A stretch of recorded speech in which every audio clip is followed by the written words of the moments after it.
Welcome to the Italian Wine Podcast. This episode has been brought to you by the Wine to Wine Business Forum 2022. This year will mark the 9th edition of the forum to be held on November 7th and 8th of 2022 in Verona, Italy. This year will be an exclusively in-person edition. The main theme of the event will be all-round wine communication. Tickets are on sale now, so for more information, please visit us at winetowine.net.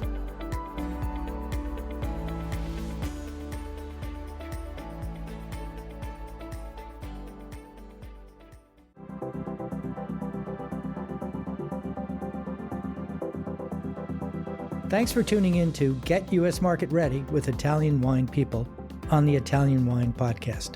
I'm Steve Raye, your host, and this podcast features interviews with the people actually making a difference in the Italian wine market in America, their experiences, challenges, and personal stories. And I'll be adding a practical focus to the conversation based on my 30 years in the business. So if you're interested in not just learning how, but also how else, then this pod is for you.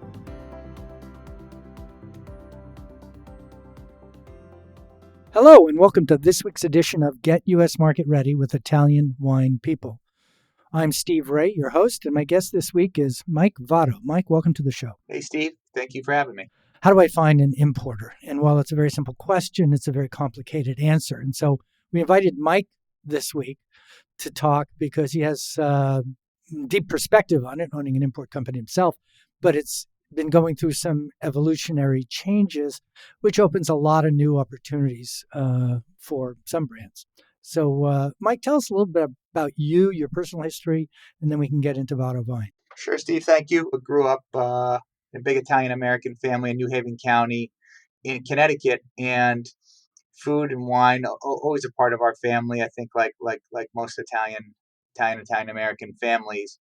And so while me and my cousins, brother, sister, all off doing, what I would call kind of a traditional path through school and careers. We always had this fascination with Italy and the food and beverage industry, and so I was a young attorney in New York City about 15 years ago, and my wife and I were newlyweds. We went to Italy to visit family and friends and stayed at a little winery in Tuscany where we had a contact. We didn't know anything about wine or the wine industry at that point in time, but we were drinking Chianti Classico and Toscana IGT, and I asked the winemaker where he could buy it in the United States, and he told me that I couldn't. And so I said, geez, why not? And so you'll really appreciate this, Steve. He told me a story which, now looking back makes perfect sense to us. But again, as someone from completely outside the industry that was just curious why I couldn't get this, newly discovered wine I liked in the States, he told me, so in this case, the family owned two estates, one's larger, one smaller. The larger one was imported by well-known blue chip U.S. importer and was found all over the country.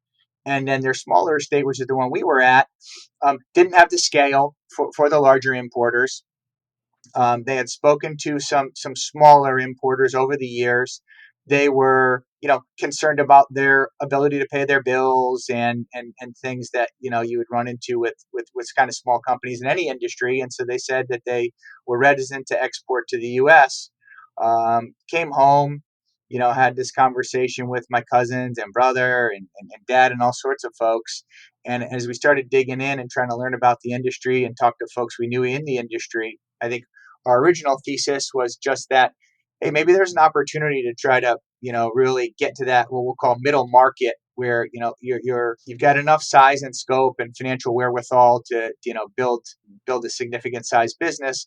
But obviously, to get to the level of the real blue chip companies, takes a lot of luck and time and capital. So you're not really competing with them in so much as trying to build something kind of industry. And again, what I'll just call the middle market. And so as we continued to develop the thesis and the idea, we really boiled it down to two fundamental questions. One was, if you did this, how hard would it be to find wineries that were interested in working with, a startup U.S. wine importer? And then number two, if you did find those wineries, how hard was it to sell the wine actually once you got it to the States? And so you already know the answer to this question, as do I'm sure many of the listeners, but just on the surface, finding wine that wants to make its way to U.S. shores, not that hard. Finding the right wines is hard, but of course, wineries around the globe they would love to export to the U.S. market, and so even in the earliest days when we hung up a shingle and started this business, finding wineries that are at least interested in having a conversation and or working with us has really never been an issue, to be honest with you. On the other hand, once you get wine into the country and you try to build a sales and marketing organization, that is a massive challenge just due to competition, regulations, cash flow, all sorts of other things. When you start a new business, especially one inventory intensive as this business, and with shipping from in many cases halfway around the world or further. So here's a guy and a family. They're not ignorant, but you are. I mean, you're not ignorant that it's complicated, but you're ignorant that you don't know the specifics of it. And I deal, as I'm sure you do, with people like this all the time, where they need an education on the U.S. market. Well, you got past that, however you did it. Now here's Votto Vines. It's been in the industry you guys have been active for 13 years. You're recognized in the industry. Tell us what are the basic strategy or philosophy of what defines Votto Vines vis-a-vis other importers? Really, at its core, I think that we are a customer-centric business, and because we came from outside of the industry, I think that's actually one of the things that's really unique, because we had no preconceived notions, we had no particular attachment to any product or producer or supplier. We've developed all those relationships, over the last 13 years from nothing, and same with the customer side. So we really tried to, as we were cultivating our early sales and marketing efforts, really in Connecticut and delivering out of my brother's Subaru, we just wanted to talk to people, and particularly retailers, off-premise customers, just because that's really where our business is focused and we generate most sales, and understand what they were looking for, how we could differentiate ourselves. So that's really the nuts and bolts of it is, and I know we'll talk more about products later, but trying to find wines and wineries that we know will be attractive to customers and ultimately consumers. But really, you got to be able to sell into, at least again in our business model, you really have to be able to sell into retailers and get them excited about what you're doing. Yeah, I think one of the issues is you can almost, to use your legal term, stipulate that everybody's wines are great, right? That's not something that makes them unique. In this day and age, the science of production is such that everybody can make good wine. The challenge is making it through or navigate, as I like to say it, navigating the complexities of the U.S. market. So your area of focus, though, was started off as the tri-state area. You also were doing, you had distribution licenses as well as being an importer. Can you talk about that? Yeah. So when we started, we were really a Connecticut-centric business in terms of, really cutting our teeth early on. And in fact, I think I was actually still living in, uh, we had moved to Massachusetts, my wife and I, by the time we really got this off the ground. So we were living in Massachusetts. The rest of the family was in Connecticut. So we started as an importer and distributor in Connecticut, worked with a small distributor in Massachusetts in those days, and really grew it from there. As we sit here today, we also have distribution licenses in New York and New Jersey, and we acquired 2 years ago a small Massachusetts distributor as well. So it's a separate legal entity, but is a portfolio company, if you will, at this point. So we directly distribute Mass, Connecticut, New York, New Jersey. We also sell directly to the Pennsylvania Liquor Control Board, the PLCB, and then throughout the country, we work with a network of wholesalers. So essentially, pretty similar to many, of course, with the added distribution thing. And then recently, something happened to change the structure of what you guys are doing. Can you explain that to us? Sure. So last year we had a strategic Italian investment company make an investment in Votto Vines, and they own 5 wineries currently, and so they started out as a winery investment company 3-4 years ago, and now over the last kind of 2 years are really trying to integrate vertically in other parts of the world, particularly Europe, Asia, and the United States market. So I was introduced to one of their consultants who's based in New York, and we thought it was a really great fit. So that partnership became official just about 18 months ago, and we've been integrating the wineries into our portfolio and sharing sales strategies from around the world. So that's been pretty exciting. Okay, so answer the key questions of why did they do it and why did you do it? What are the benefits? So I think again, big picture, from their standpoint, um, being able to have some control over sales and marketing of the wineries is really key, because making an investment in a winery is one thing, and then understanding how to sell both in the domestic and the export markets is another. And so I think you and I know chatted about this at another time. I think you're seeing this a little bit more and more in the industry, and it goes back a ways. But large conglomerates, either wineries creating their own captive importing companies, as you see from some of the top kind of Italian producers, or winery owners that make an investment in existing U.S. importers and U.S. and importers in other parts of the world as well, in order to be more active in the supply chain. And on the other hand, from our side, the wineries that they own or co-own are really fantastic wineries. And so to have what we'll call captive winery partners that are under the same umbrella, or really truly partners, is something very, very attractive to small and medium sized importers, because you're really building something together. Yeah, you don't have to discover them. They've already been vetted. Due diligence has been done, and they're indoctrinated in the way the program goes. Well, when I think about situations like this, and I talk to a lot of people about it, there's some big ones, three that come to my mind: Santa Margherita, Zonin, and Pasqua, just to name three, who had decided to move from their traditional agency brand model, where a supplier sells to an importer. The importer does not have any equity in the company. And they moved from that to setting up their own operation in the U.S. Your situation is a little bit different from that because you're not owned by any one winery per se, but some larger entity who is buying the import company for the strengths that the import company has, including distribution, as opposed to just only controlling their own destiny. Are there any other flavors of this? Are there any other spins on this? I think we've hit what you'll call the big kind of buckets, where you've got you know what we'll call real powerhouse. Again, I'll use the term blue chip companies. I think you mentioned Santa Margherita, Zonin, that set up their own U.S. Importing operations and then work with distributors directly. It makes a lot of sense if you've got the scale and the capital in order to do that. Obviously, standing up a U.S. importing company and building it out with all the regulations and everything else is no small task. So I think that makes perfect sense when you've got a large, powerful organization that's really sophisticated and has a lot of capital. And an established brand with existing distribution. Exactly, and an established brand.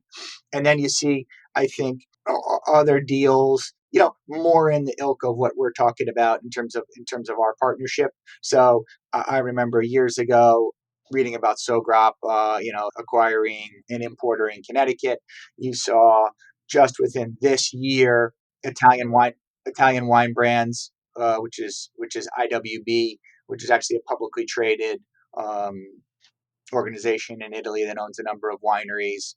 They made an acquisition or a partial acquisition of an importer in Florida. So the U.S. market is so competitive that to be vertically integrated, or have more than just an importer distributor or winery importer relationship, more of a true partnership or some sort of shared investment is really exciting to folks. Well, that's the 800-pound gorilla in the room, or the elephant in the room, whatever metaphor you want to use.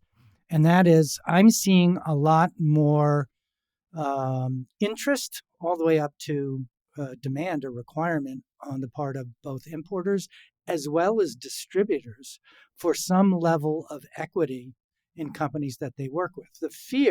The basis of it's not the fear, it's the concern that has happened in the past. We've all seen it, that somebody grows a brand to significant size and then the supplier feels that they're not really, the importer's not bringing them as much value as they were before. I can do it myself. And so they set up their own thing. I understand that conceptually, but it raises the question, is the agency brand model, meaning there's no equity going either way, is that dead in the US or is it dying? I don't know about that. I think that it's certainly more in vogue what you described, and you can get there either through, the type of kind of corporate partnership we're talking about, where you've got, importers maybe under the same umbrella as the wineries, and so there's a real sense of connection there, and this kind of, in many cases, a mutual investor in the room who's keeping everything together, or there's equity in the individual brands. But I still think in the case of well established estates, and again, I'm sure you even faster than me could think of some top Italian estates, right, where they're certainly not going to they're certainly not going to give up brand equity to their U.S. importer necessarily, but that most U.S. importers would be really really excited to have an established brand like that. Now, on the other hand, in the case of what we'll call a private label or a new brand or a control brand, certainly an importer or someone that's helping either create and or launch the brand, they may be looking for equity in the brand. Italian Wine Podcast. If you think you love wine as much as we do, then give us a like and a follow anywhere you get your pods.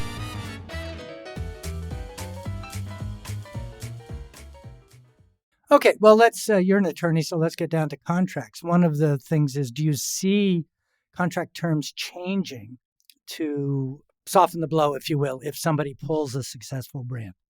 You know, I honestly can't answer that question that well, only because, again, as a what we'll call kind of small, medium-sized importer, we're not importing a lot of name brand products where you'd see contractual clauses like that. And furthermore, I think honestly, you see among smaller wineries, smaller importers and distributors, that many of these agreements are not really worth the paper they're written on, because no one's going to sue on the contracts. And if they do, where do you sue? How do you enforce it? There's all sorts of more practical problems. So unfortunately, I can't give you a good answer on that one. Although I am virtually certain, and I think over the years I've probably seen one or more of these, but an importing contract with a blue chip importer and a major well-known winery, I'm sure is a very robust legal agreement, but like you'd see in all sorts of industries. Right, because they have the wherewithal to be able to do that. In fact, what I see most of the time, and I advise my clients not to do this, is to reach an agreement on a handshake basis or verbal without having anything written. Even an email would be better if you don't even have a contract. I have a whole chapter in my book on contracts, and they're only as good as the paper that they're printed on. And if they get under dispute and somebody has to sue and all that. But generally, most of the agreements that I deal with come to me, they're just verbal agreements. Have you seen that too? Yes, although I think there is a level in between, which is very very typical, and again, anyone in the trade knows about this. But I think what's very typical is to have what I'll call a letter agreement or an appointment letter. So at least something in writing, which is often required in many markets, right? In order to I was going to say, you need that in order to be able to distribute it. Exactly. In many places, Connecticut, a perfect example. There is a fairly robust brand registration and price posting on the wholesale side requirement, which, in order to even have your brand properly registered, with the state liquor commission, you need an appointment letter. And so I think that appointment letters and in some states franchise laws do give importers, well, distributors, technically, some level of protection. But yeah, it's still tricky, right? When you're a small, medium-sized importer distributor and you're out really working to build, a third party, as you said, estate or winery brand, there is certainly a concern that, the winery may ultimately want to go to, somebody bigger. We can certainly talk about franchise states on a couple of interviews and do just that, but we're not going to. I want to jump to sales channels. One of the strengths that you guys have that has always impressed me about your business is the relationship you have with the accounts that you're selling to. For a lot of brands that come to me, it would be their initial engagement with a particular retailer, whether it's a chain or an independent store in New York, doesn't matter. The same thing is true. I don't know you, or I don't have an existing financial relationship, so that means I have to fill out a credit app. There's a lot of hurdles that are there. One of the things that Votto Vines brings to the party is existing relationships with customers you've made them easy to deal with. I think here the real interesting aspect, as I alluded to earlier, Steve, is that we really try to become customer centric. So, and we get, oh boy, at this point, I don't know, 100 inbound inquiries a month from suppliers. And what I tell them, or when we're at conferences, or shoot, when I go speak at colleges or universities to young entrepreneurs, I think one thing we always talk about is the ability to differentiate yourself, because the line of, uh, you know, we're we're a family one winery, we make great wine, and we've been in existence for 150 years.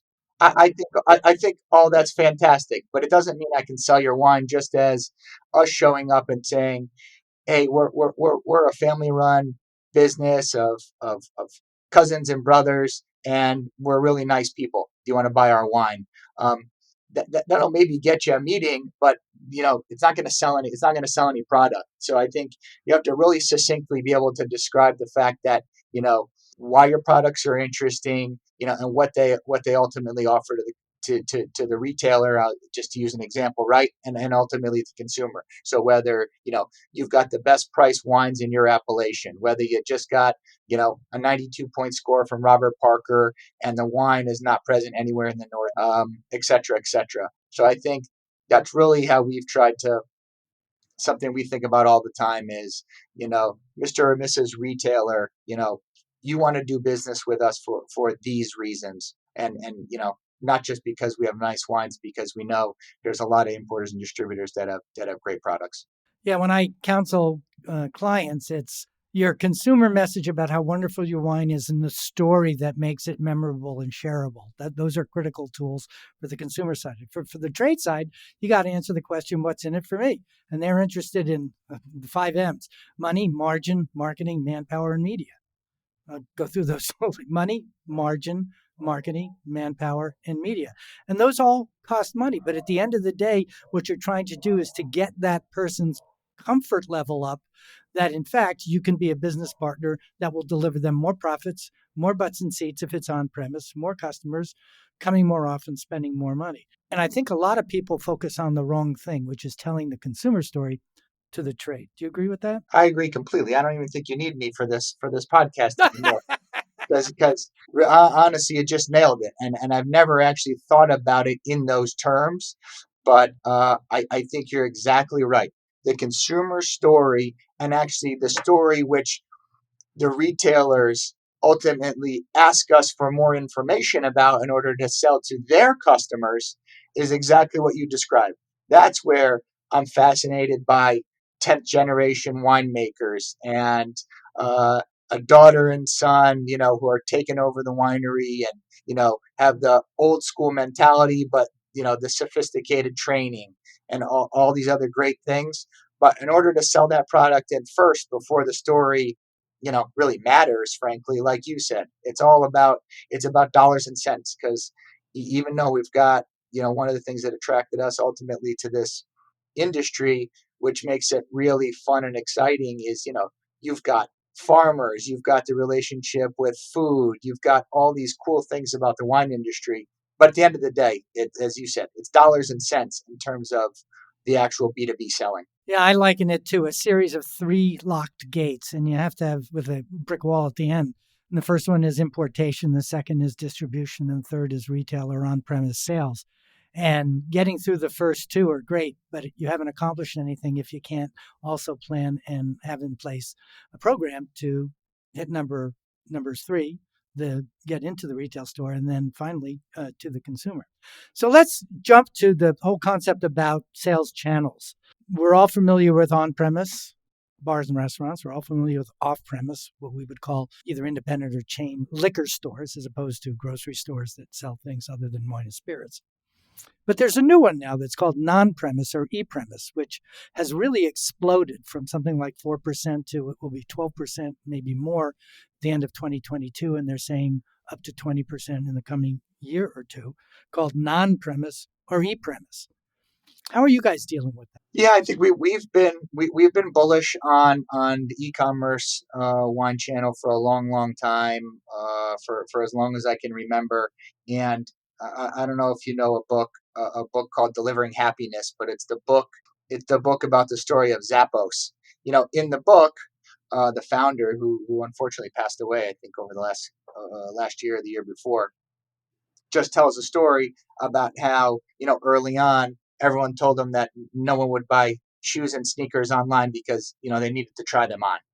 And ultimately, built a massive business, which he sold for more than $1 billion of selling shoes online. And so I think wine is in some ways similar in so much as the traditional model is you go into a retail store. Here in Connecticut, we still call it a package store. You go into a package store and you talk to the proprietor, or happen upon a tasting on a Friday or Saturday afternoon, and then you go buy the wine. But the reality is that so much industry is moving to online that, once you know what you like in particular, then you're going to search for the easiest, best, and most efficient and inexpensive way to find it. And especially, the younger generation, they are used to transacting business on their phones and their computers since forever. And so it's really no surprise, I don't think, from a big picture standpoint, that e-commerce is growing. Certainly got a massive boost during COVID, and I think that the sales numbers are down this year. We're seeing all the industry newsletters, and we're seeing from our own customers, sales are certainly down from 20 and 21 and 20 in terms of online sales when people are quarantined at home, and really you had a lot of new customers. I think many of them will remain customers, albeit people are back out going to restaurants and traveling and doing things like we've always done. But as a general matter, I'm very bullish on it, and we've been believers in the channel for a long time. Okay, we're talking today with Mike Votto of Votto Vines. And Mike, if somebody wanted to get in touch with you or find some information about the company, how would they do that? I think you start with our website, which is www.vottovines.com. That's an easy one. Or, our number at our headquarters in Connecticut is right on the site. Email address right on the site. And so always happy to hear from anybody. One of the things I like to do is to end each conversation here with what's the big takeaway? I mean, we touched on and barely touched on a whole lot of subjects that we can do hour-long conversations on and with. But if there was one thing somebody listening to this can take away and put to use immediately, and there's a wide range of people who listen to this, everything from importers, distributors, salespeople in the trade, hangers-on, my friends, a whole lot of people. What would that one thing be? I think to your point, I think it really depends, who we're talking to. But in terms of wineries, right? I think starting with wineries, I think it's you really have to figure out how to differentiate yourself, and it can't just be the same old story that you make great wine, because there's a lot of folks all over the world making great wine at this point, and a lot of it's trying to make it to the U.S. shores, actually more than ever, right? As we're seeing declining consumption in certain countries around the world. U.S. market is more important than ever, and so I think you really got to differentiate yourself. So, how do you do that? Understand competitive pricing. Understand, how to get your wines in front of the critics. Which is not easy, but I think talk to your consortium or local resources, right? So figure out how to tell the story and really differentiate your products. And that's everything from, again, packaging to, of course, everyone's constantly working on quality, but packaging and really understanding, I think more than anything, understanding the competitive market set. I can't tell you how many times we get, again, inbound requests and export price lists where the pricing is just so out of whack that we don't even have to look at anything else. We just pass immediately because we understand just by looking at the export pricing that this isn't a product that's going to be competitive. Somebody once said to me something I thought was really interesting, and it was about telling stories. And we're talking about consumer stories to differentiate your brand. Obviously, there's a business story, as we said, to the trade. But to the consumer, everybody has a story. Whether you can articulate it, whether you know what it is, or it remains to be discovered, everybody has a story because whoever produces the wine is different from the guy right next door. That's why Chateau Mouton is a lot more expensive than Chateau Clermont, right? It's right across the street, but the wines are very different. And the same thing is true even if you're right across the street from somebody who's has a really well-known and well-distributed wine. You have a unique story. Your terroir, it might be, your history. It could be 1,000 different things. The challenge I've found is helping wineries figure out what is that unique story that will resonate with American consumers, because they don't live here. They don't speak the language in many cases, literally don't speak the language. In other cases, culturally don't speak the language. And you really have to understand the mindset of two new generations of consumers, millennials and Gen Z. And not only is the language that they're using different, the place where that language occurs is all online and is very different. It's no longer things like limited only to things like Wine Spectator and Wine Enthusiast. So I think it's incumbent on everybody along the system to understand what makes your product unique. You said that. I thought that very eloquently. And when you can't, ask for help. Oftentimes you're so close to it, you can't see the forest for the trees. So I would support that.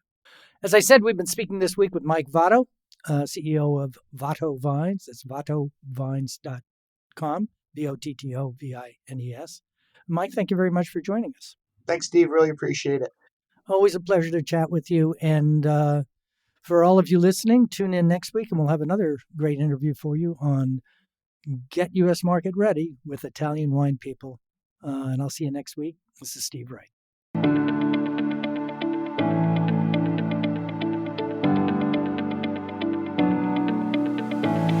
We hope you enjoyed today's episode brought to you by the Wine to Wine Business Forum 2022. This year will mark the 9th edition of the forum, to be held on November 7th and 8th, 2022, in Verona, Italy. Remember, tickets are on sale now, so for more information, please visit us at winetowine.net.